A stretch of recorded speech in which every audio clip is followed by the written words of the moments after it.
विष्णु कमलासन पूजकार्य उत्तुंगरत्न मकुटोत्तमलोकदायम् भूत्वादिलोकगत सर्वजनैः प्रपूज्य स्वामी प्रभो श्री अय्यप्प सुप्रभातम्।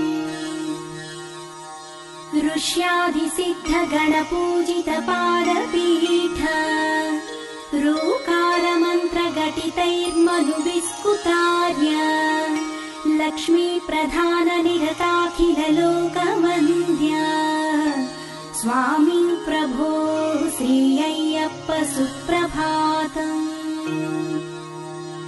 लावण्यपूर्ण सुतनो निखिलार्थदायिन् येलालवङ्ग घनसार विलीपिताङ्ग ऐश्वर्यदायक विभो परमेश सूनो स्वामी प्रभो श्री अय्यप्प सुप्रभातम्।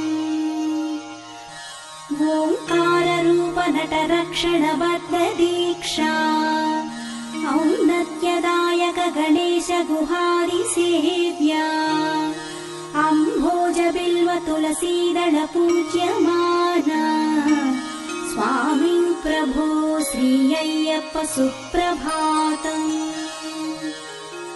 हस्तोक पुण्य फलदायक झारुमूर्ते कर्पूर दीप परिशोभित भूप्रदेश खट्वांग खड्ग शृणिपाश गधारिधारिं स्वामी प्रभो श्री अय्यप्प सुप्रभातम्।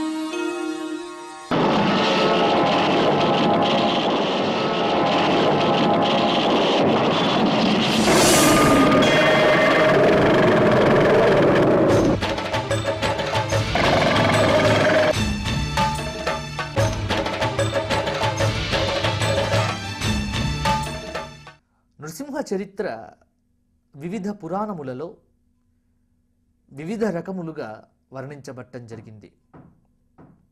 ముఖ్యంగా బాగా చూసినట్లయితే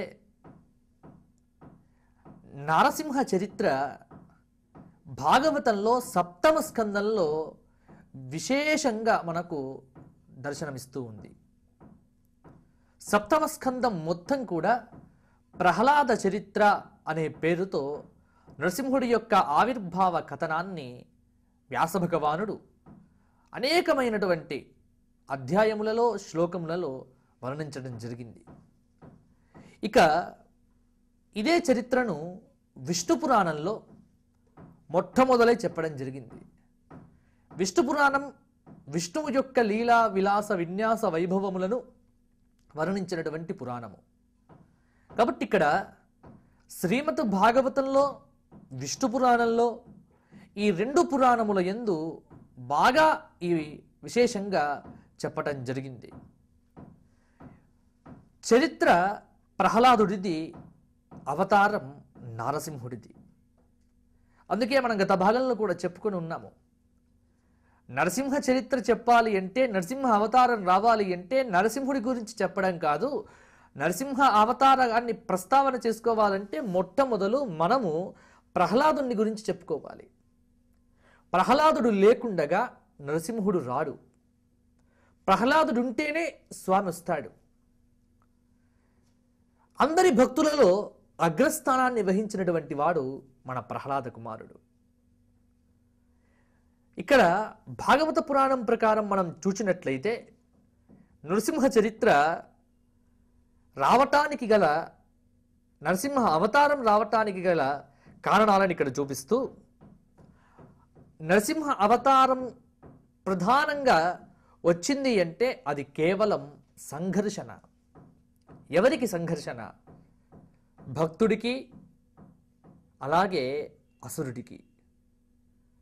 భగవంతుణ్ణి ఏకాగ్రంగా కొలిచేటువంటి భక్తుడు ప్రహ్లాదుడైతే, భగవంతుణ్ణి ద్వేషించేటువంటి అసుర ప్రకృతి కలిగినటువంటి వాడు హిరణ్యకశిపు.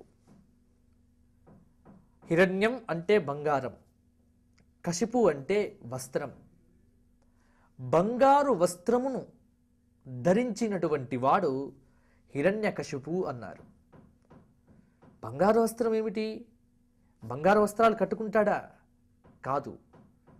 భౌతికమే ప్రధానంగా భావించేవాడు, భౌతిక ప్రపంచమే సత్యమని తలచేటువంటి వాడు, ఈ భౌతికమైనటువంటి విజ్ఞానమే అన్నింటికి మూలంగా భావించేటువంటి వాడు, దైవము మీద ఏమాత్రము విశ్వాసం లేనటువంటి వాడు. ఈ సృష్టి స్థితి లయములు జరుగుతున్నాయి అంటే అవన్నీ తన వల్లనే జరుగుతున్నాయి అని విపరీతమైన దేహాభిమానం కలిగినటువంటి వాడు, మమకారం కలిగినటువంటి వాడు, తమోగుణమే ప్రధానంగా ఉన్నటువంటి వాడు, రజోగుణమే విశేషంగా కలిగినటువంటి వాడు, ఏమాత్రము సత్వగుణం అనేటువంటిది ఎక్కడా కూడా చూపించకుండా ఉండేటువంటి వాడు. ఇటువంటి ప్రకృతి కలిగినటువంటి వాడు హిరణ్యకశిపు అన్నారు. ఇటువంటి హిరణ్యకశిపుకు పూర్తి వ్యతిరేకము ప్రహ్లాద కుమారుడు. శుద్ధ స్వభావం కలిగినటువంటి వాడు, సాత్విక స్వభావం. శుద్ధ స్వభావం అంటే రజో తమో గుణాల స్పర్శం ఏమాత్రము లేకుండగా కేవలమైనటువంటి సాత్వికత. సాత్విక గుణం ఉంటేనే భగవంతుడి యొక్క అనుగ్రహం లభిస్తుంది. రజోగుణ తమో గుణాలతో ఆవేశితమైనటువంటి మానవుడికి భగవంతుడు దూరంగా ఉంటాడు. రజోగుణం అనేది కోపాన్ని పెంచుతుంది, తమోగుణం అనేది మత్తును పెంచుతుంది. ఈ రెండు ఉన్నవాడు ఎప్పుడూ భగవంతుని దగ్గరికి వెళ్ళలేడు. కాబట్టి కేవలమైన సత్వగుణం కలిగినటువంటి వాడు, సాత్విక గుణ సంపన్నుడు మన ప్రహ్లాద కుమారుడు. అట్టి ప్రహ్లాదుడు భౌతికమే ప్రధానంగా భావన చేసేటువంటి హిరణ్యకశిపుకు పుత్రుడిగా అవతరించాడు. కాబట్టి విరుద్ధమైన స్వభావాలు రెండు ఒక చోట చేరితే ఆ రెండింటి మధ్య సంఘర్షణ తలెత్తుతుంది. విరుద్ధమైన ప్రకృతులు ఒక ఇంట్లో తండ్రి కొడుకులైనా, భార్యాభర్తలైనా, అన్నదమ్ములైనా, ఇంకెవరైనా సరే విరుద్ధమైనటువంటి ఇక్కడ స్వభావాలు కలిగినటువంటి వ్యక్తులు ఒక చోట ఉంటే కలిగేదేమిటి? ఇదే కలుగుతుంది, సంఘర్షణ కలుగుతుంది. ఆ సంఘర్షణ నుంచి ఒక మహోత్కృష్టమైనటువంటి అవతారం అనేటువంటిది రావటం జరిగింది. కాబట్టి ప్రహ్లాద చరిత్రకు మూలము ఇదే మూలము, సంఘర్షణ మూలము. ఆ సంఘర్షణనే ఇక్కడ ప్రధానంగా అవతార ఆవిర్భావానికి కారణమైంది. ముఖ్యంగా ఇక్కడ ఉన్నటువంటి విశేషం ఏంటంటే, కృష్ణ కథ వింటూ ఉంటే మనస్సుకు ఆనందం కలుగుతుంది. శిక్షాష్టకం అనేటువంటి స్తోత్రం చేస్తూ చైతన్య మహాప్రభు అంటాడు,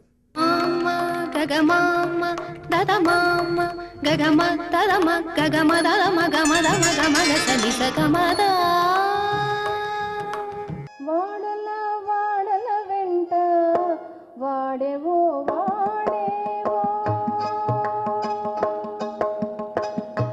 వాడల వాడల వెంట వాడేవో వాడేవో, నీడ నుండి చీరలమ్మే మేత బిహారీ. వాడల వాడల వెంట వాడేవో వాడేవో, నీడ నుండి చీరలమ్మే మేత బిహారీ. వాడల వాడల వెంట వాడేవో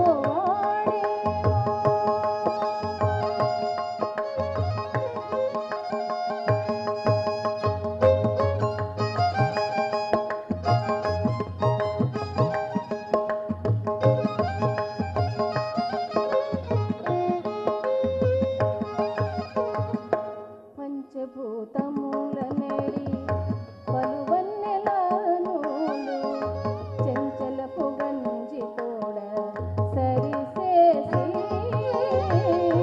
పంచభూతముల నేడి పలువన్నెల నూలు, చెంచలపు గంజి తోడ సరిసేసి. కొంచెపు కండెల నూనె గుణములనేసి, కొంచెపు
ఇక్కడ మనం ఏం చెప్పుకుంటున్నాము, మనము మన యొక్క అంతశ్చేతన అంటే సబ్కాన్షియస్ మైండ్లో చెడు ముద్రలు పడడం వల్ల, భయం అనే ముద్రలు కానీ, లేదంటే ఏదైనా ఏహ్యభావం కానీ, ఎవరన్నా కోపం కానీ, ఇవన్నీ ఏమవుతాయి, అవి మన యొక్క శరీరం మీదే వాటి యొక్క ప్రభావాన్ని చూపిస్తాయి.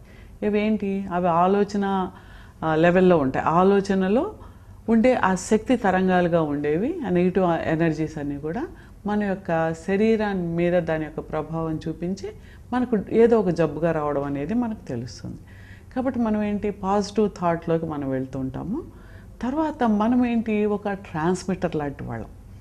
అంటే ఈ యూనివర్సల్ ఎనర్జీలో, ఈ విశ్వమంతా నిండి ఉన్న ఈ విశ్వశక్తిలో మనం కూడా ఒక శక్తి కేంద్రం అన్నమాట.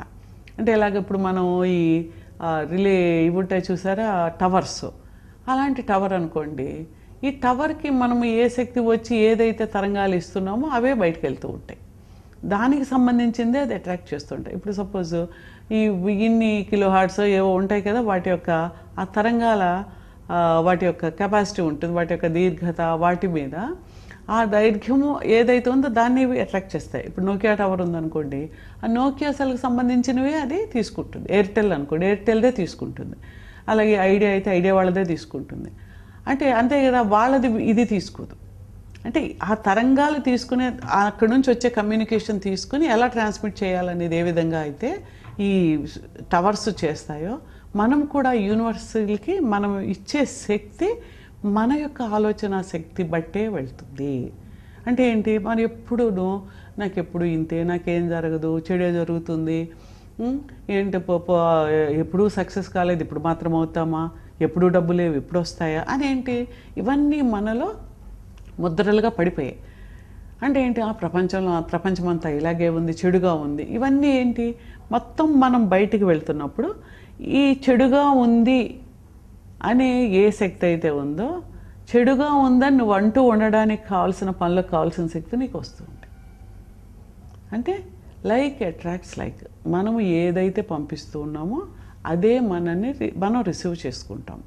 అంటే ఇలాగా ఇప్పుడు మనం పక్కింటే పిన్ని గారి దగ్గరికి వెళ్ళి ఒక గ్లాసుడు షుగర్ తీసుకున్నాం అనుకోండి, మళ్ళీ ఆవిడకి ఏమి ఇస్తాం మనం, మళ్ళీ గ్లాసుడు షుగరే ఇవ్వాలి. ఆవిడ అప్పు తీర్చాలంటే ఇదే వెళ్తుంది. అంతేగాని కందిపప్పు ఇస్తే షుగర్ ఇచ్చినట్టు కాదు. కందిపప్పు నువ్వు ఇచ్చినా నువ్వు అప్పు ఇచ్చినట్టు అవుతుంది, కానీ మళ్ళీ షుగర్ ఇస్తేనే నువ్వు దాని యొక్క అప్పు తీర్చినట్టు అవుతుంది. అదేవిధంగా నీవు ఏదైతే ఇస్తున్నావో అదే యూనివర్స్ నుంచి నువ్వు అట్రాక్ట్ చేస్తూ ఉంటావు. ఈ టవర్లోంచి ఏం వెళ్తుంది, ఈ టవర్ ఏం చెప్తోంది, మనం ఏం చెప్తున్నాము, ప్రపంచం బాగాలేదు, చెడుగా ఉంది, చెత్తగా ఉంది, నెగిటివ్గా ఉంది, అసలు ప్రపంచంలో ఎవరిని నమ్మలేము, నాకంతా చెడు జరుగుతుంది, నాకేది జీవితంలో మంచి జరగలేదు అని ఒకలాంటి భావాన్ని మనం ఇస్తూ ఉన్నకొలది ఏమవుతుంది, అంత శక్తి తరంగాలే. ఈ చెడు శక్తి బయట పంపుతూ ఉన్నప్పుడు ఏంటి, అందరం అలా పంపితే ఏంటి, మొత్తం అంత పొల్యూషన్ అయిపోతుంది. ఇప్పుడు చూడండి, అన్ని కార్లు మనం పంజగుట్ట జంక్షన్లో చూస్తే ఎంతో పొల్యూషన్ ఎక్కువగా ఉంది. ఎందుకు, అన్ని కార్లు అట్టే వెళ్తున్నా, అన్ని కార్లు అట్టే వెళ్ళి అక్కడే పొల్యూషన్ ఎక్కువగా ఏర్పాటు అవుతుంది. అలాగే మన అందరము నెగిటివ్ మాటల్ని, నెగిటివ్ థాట్స్ని బయట పంపిస్తున్నప్పుడు మళ్ళీ బయటికి ఏమొస్తుంది, మనం పీల్చితే ఏమొస్తుంది, ఆ పొల్యూషన్లో నించుని మనం గాలి పీలిస్తే మన కారులోంచి వెళ్ళిన పొల్యూట్ అయిపోయిన గాలి మళ్ళీ మన లోపలికి వచ్చి మనకు అనారోగ్యం కలగజేసినట్టుగానే మనలోంచి తయారై వెళ్తున్న చెడు ఆలోచనలే మళ్ళీ మనం పీల్చుకుని ఆ ఆలోచనలు, ఎనర్జీ, ఆ చెడు అవన్నీ మన లోపలికి వస్తున్నాయి అనేది అర్థం చేసుకోవాలి. కాబట్టి మనము పాజిటివ్ థాట్ని పంపిస్తే పాజిటివ్ ఎనర్జీ మన లోపలికి వస్తుంది అనే విషయాన్ని గుర్తించాలి. అయితే రావడం లేదండి పాజిటివ్ థాట్, చాలామంది చెప్తుంటారు. పాపం వాళ్ళు మామూలుగా సాధారణమైన మనుషులే, మంచిగానే ఉన్నవాళ్ళు, జీవితం అంతా మంచిగా బతికిన వాళ్ళే, నాకు ఎందుకు ఇప్పుడు ఇంత చెడు ఆలోచనలు వస్తున్నాయి అంటున్నారు. ఎందుకు, మీలో శక్తి తగ్గిపోవడం వలన, మీరు అంతర్గతమైన శక్తి మీద మీరు యొక్క ధ్యాస పెట్టకపోవడం వలన మీకు ఎప్పుడైతే ఖాళీగా ఉందో అక్కడ చెడు శక్తి వస్తుంది. కాబట్టి అక్కడ పాజిటివ్ ఎనర్జీతోటి మీకు అనిపించకపోయినా పాజిటివ్గా అనుకుని, నేను బాగా ఉన్నాను, ప్రపంచం అంతా బాగా ఉంది, బాగా ఉంటుంది, నేను సంతోషంగా ఉంటాను, అందరూ సంతోషంగా ఉండాలి అని పదే పదే అనుకోండి. అనుకోవడంలో తప్పేం లేదు కదా. అలాంటప్పుడు అలాంటి మెసేజ్, అలాంటి ఎనర్జీ బయటికి వెళ్ళి ఆనందం మీకు కూడా తిరిగి రావడానికి, విశ్వశక్తి నుంచి తీసుకోగలగడానికి అవకాశం కలుగుతుంది.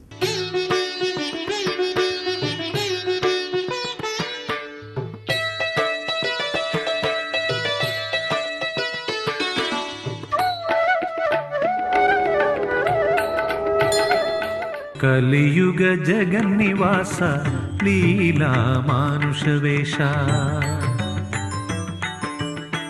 కలియుగ జగన్నివాస లీలా మానుషవేష కలియుగ జగన్నివాస లీలా మానుషవేష దాసాను దాసుడనయ్య ఓ ధర్మశాస్త్ర దాసాను దాసుడనయ్య ఓ ధర్మశాస్త్ర దేహమాత్మను భ్రాంతి పోదోలవేమయ్య ఎన్నడైనను గాని నిన్ను మరచి మనగలనా నీవాడా కలియుగ జగన్నివాస లీలా మానుషవేష కలియుగ జగన్నివాస లీలా మానుషవేష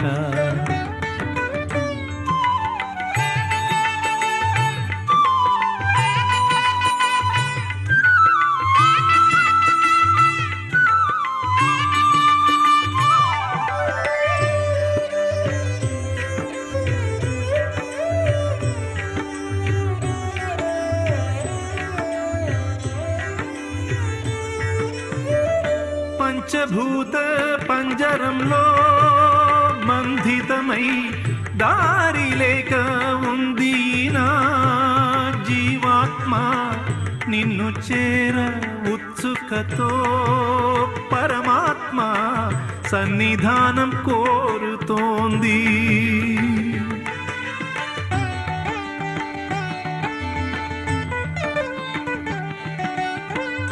గుక్క తిప్పు కోలేకుండా శరణాలు పాడుకుంటూ కొండ ఎక్కొస్తున్నా అలమటించి పోతున్నా చెయ్యి చాచి నీదరికి కొనిపోవా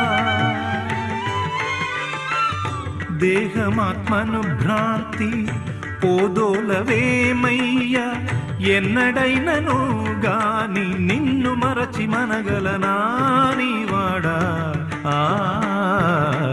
కలియుగ జగన్నివాస లీలా మానుషవేష కలియుగ జగన్నివాస లీలా మానుషవేష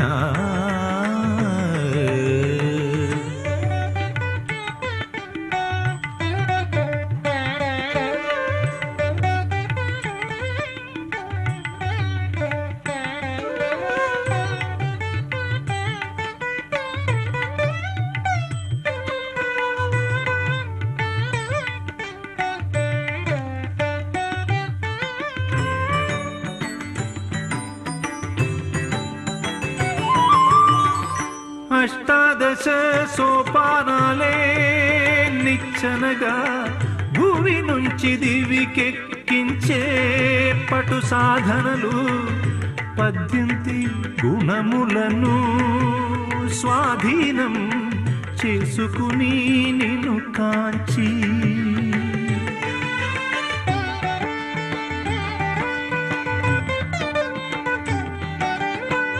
అహంభావము చివరకు నశింప పరబ్రహ్మ స్వరూపమే చూపించి నీ వీక్షణం ఈ క్షణం ప్రసరించి సత్యమై నిలిచేవే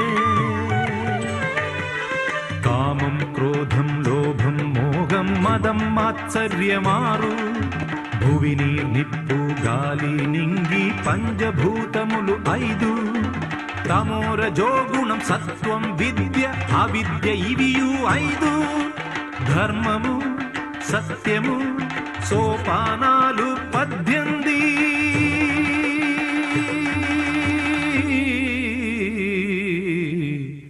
కలియుగ జగన్నివాస లీలా మానుషవేష కలియుగ జగన్నివాస లీలా మానుషవేష